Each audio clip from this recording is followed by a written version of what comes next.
Jwari's Disruption, 1 and a blue, instant, counter target spell unless its controller pays 1. Yeah, this card is so sweet. This card is like top of the list in terms of the cards that I'm hyped on. So we had a whole conversation in the MMCast text thread with Michael and Marshall and the two of us.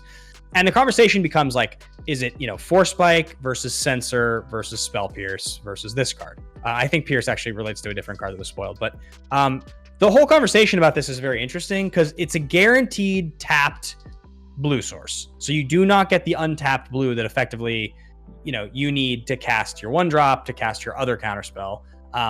But if you have 2 of them in your opening hand, you have an island, you're able to play this tap, play the island, hold this open the next turn, right? I don't find Censor to be that good, but I know Censor is at least decent. Censor gets you a card, this gets you a land, so they're very comparable in that sense.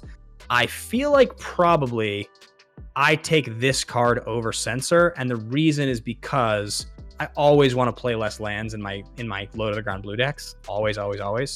And you can do that with Censor, but if you don't draw a land in your opening hand because you're playing like 20 lands or 19 or something like that, and you have a Censor, you have to mulligan the hand. But if I draw this card, right, I can keep the hand because even if it's my only land necessarily and everything in my deck costs 1 or 2. So I think I prefer this. It's right next to Censor though. What do you think? I think I like Censor more. It's kind of where I've been on this whole time, where it's like both sides of these cards are good at the same time, which to me brings where it's not as good. Like I want this turn 1. I want this turns 2 through 4. I don't really want a tapped land turn 7 or turn 6. Now the small difference is that like because it just cycles. But I want Censor. Like if I top deck this card on turn 5, how happy am I? And I'm pretty sad on both ends now.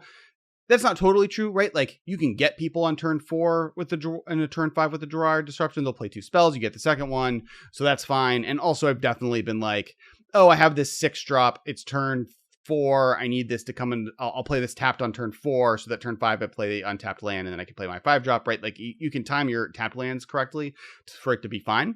And the front half of the card is powerful. I think though that like in the long run, I liked Censor so much and I never played it, and I'm still not really playing it anywhere. And I like that card more than this card. Standard's a different conversation. Let me just throw a thought at you really quickly, and then we'll move on from this. Because if you keep an opening hand, let's pretend you're playing mono blue in historic, or let's say you're playing like a heavily low to the ground blue deck in modern, right?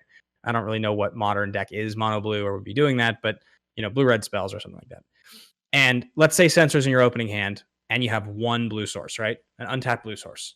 It's a 1-lander.